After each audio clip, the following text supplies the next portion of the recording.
আমার ছেলেটাকে কত কষ্ট দিয়ে মেরেছে, ওরা যদি আমার ছেলেটাকে গুলি করে মারতো তবু তো আমার কিছু মনে হতো না। আমরা আরেকবার একটা প্রদর্শনী রাখবো।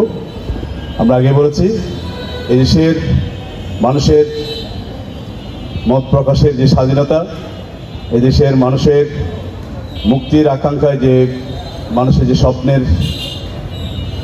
স্বপ্ন দেখা, সেই স্বপ্নের পথে যুগে যুগে যারা দেখেছে তাদের উপর অনেকের উপর আমরা দেখেছি বাধা এসেছে।